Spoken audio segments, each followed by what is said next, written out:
చిరుతను కొట్టి చంపి తగులబెట్టి సిద్దిపేట జిల్లాలో ఆలస్యంగా వెలుగులోకి వచ్చిన ఘటన. అడవి పందుల కోసం పెట్టిన వలలో చిరుత చిక్కడంతో భయంతో స్థానికులు దాన్ని కొట్టి చంపారు. అనంతరం కళేబరాన్ని తగులబెట్టారు. సిద్దిపేట జిల్లా దౌలతాబాద్ అటవీ ప్రాంతంలో జరిగిన ఈ ఘటన దాదాపు నెల రోజుల తర్వాత వెలుగులోకి వచ్చింది.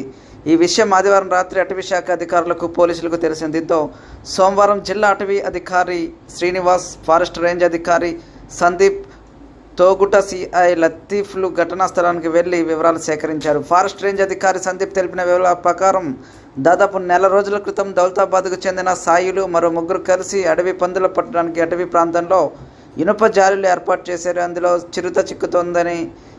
చిరుత చిక్కుకుంది. భయాందోళనకు గురైన వారు చిరుతను కర్రలతో కొట్టి చంపి ఆనవాలు లేకుండా కళేబరాన్ని తగులబెట్టారు. తాజాగా ఈ విషయం బయటకు పొక్కి అటవీశాఖ అధికారులకు, పోలీసులకు తెలిసింది. వెంటనే ప్రధాన నిందితుడు సాయిల్ని